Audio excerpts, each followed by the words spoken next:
For those of you who've been following the show, you know both of us, but me in particular, are huge supporters of Thomas Massie, not because I agree with everything that he stands for politically, but what does matter when it comes to Thomas Massie is that he's not bought by corporate special interests. And he also has not only told Trump to go fuck himself. Oh, I love that so much. But he's also told AIPAC to go fuck themselves. I love that too. And here's the proof. This makes me so happy. So this is what matters. This makes me so Red happy. Pill USA, Trump is compromised big time. Thomas Massie is not. If you don't understand that yet, you are, well. We're not going to say that. You're obviously Scroll not down, reading the Colin, tea please. leaves. Okay. So this is really what matters. This right here is what matters. So when you think about Good luck with that, Donnie. So why did Trump attack Thomas Massie? Because Trump is a 100% transactional businessman. You give me money and it will benefit me and my family and friends, or cronies, whatever you want to call them, then I will do for you. And so one of the conditions upon him taking $100 million from Miriam Adelson, among other groups within the Israel lobby, such as AIPAC. Up to, what is that, $230,473,622. Mm-hmm. That, you know what that buys you? Buys you the West Bank. Because Miriam Adelson bought the West Bank. Oh, 100%. So that's what that buys you. You know, I totally remember talking about Golan Heights. They tried to get it for so many years. And then Mr. Adelson came to me and said, could you get me Golan Heights? I said, I totally can. And I got it in. It took him 75 years. I did it in 15 years. Our resident Kentuckian, Zainab, has makes me stand correct. Good luck to him in primarying Thomas Massie. Good luck to you there with that, Donnie. Thomas Massie, hilarious. Very proudly by our friends at Track AIPAC, has never taken a dollar from the Israel lobby. He doesn't take money from any lobby. Mm-hmm. When they did this, when Track AIPAC started presenting the representatives of this country that do not take money from AIPAC, the first two people that they showed was Thomas Massie and Ilhan Omar. Talk about people that are very juxtaposed in their politics. But you know what? Because they're not bought and paid for by corporate special interests, they probably do get along on the Hill. They have their conversations. They may have their disagreements. But at the end of the day, they are not disagreeing with each other because some corporate overlord is telling them to not agree on something. Donald Trump, because he is in power, is exposing the entire rot of the system for all of its glory that could never have been done with anybody else. That's what defines him. And that will be his legacy. And you know what? It's actually not a bad legacy to have. It's like, this is not, Mr. President, this isn't the person you want to pick a fight with. Big mistake. It's just not. It's a really bad look. There are so many other people worth fighting with than someone that people, quite honestly, on both sides of the aisle really respect and like. Colin, could you please pull up Trump's tweet or his, what was it, his Truth Social about Mr. Massie? Yeah. Thank you to the House Freedom Caucus for just delivering a big blow to the radical left Democrats and their desire to raise taxes and shut our country down. They hate America and all it stands for. That's why they allowed millions of criminals to invade our nation. Sometimes it takes great courage to do the right thing. Congressman Thomas Massie of beautiful Kentucky is an automatic no vote on just about everything, despite the fact he has always voted for continuing resolutions in the past. He should be primaried, and I will lead the charge against him. He's just another grandstander who's too much trouble and not worth the fight. He reminds me of Liz Cheney, which keep in mind, Donnie, you actually spelled Cheney wrong. Great job on that one.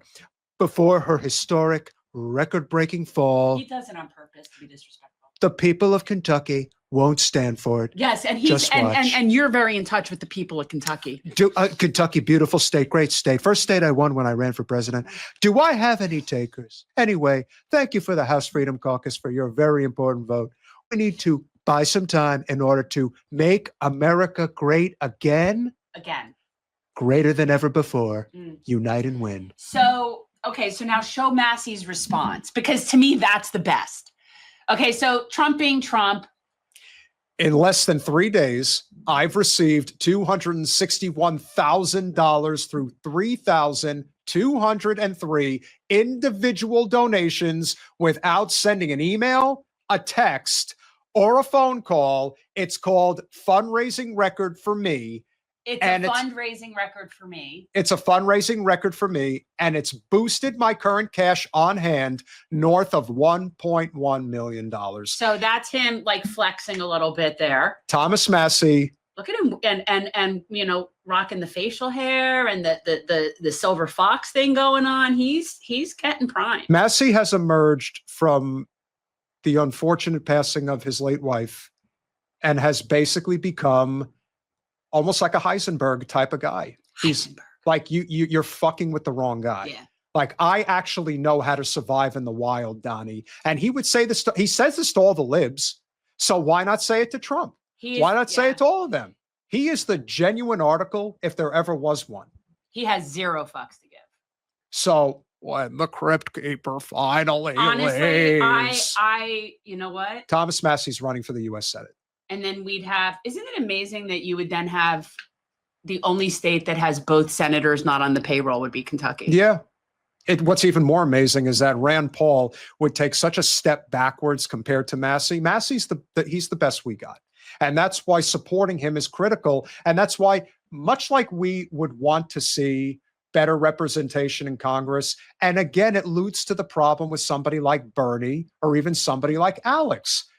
Massie stands on principle, full stop. He has repeatedly told Trump to go kick rocks. Alex and Bernie never step out of line. Well, Democrats don't step out of line. The other thing that he had pointed out was he called out what Trump was saying is obviously not true about how he's voted on resolutions. Thomas Massie has been incredibly consistent. I think what you have to remember, Z, is that while Massie is a true economic libertarian, this is a problem for me. It's not that he doesn't want people to have a safety net. It's that he doesn't believe that the government should be handling that, because we actually live in a country today where the government is so bought off by corporate special interests that it actually is more financially beneficial for people to collect money from the government than it is to work a job, because the corporations won't pay a living wage.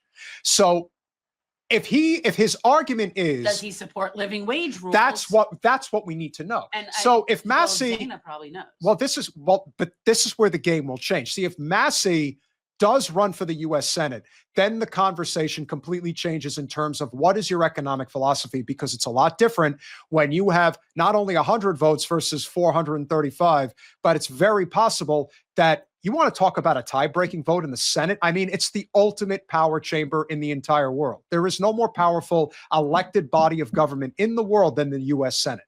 So, okay, see, he doesn't support living wage.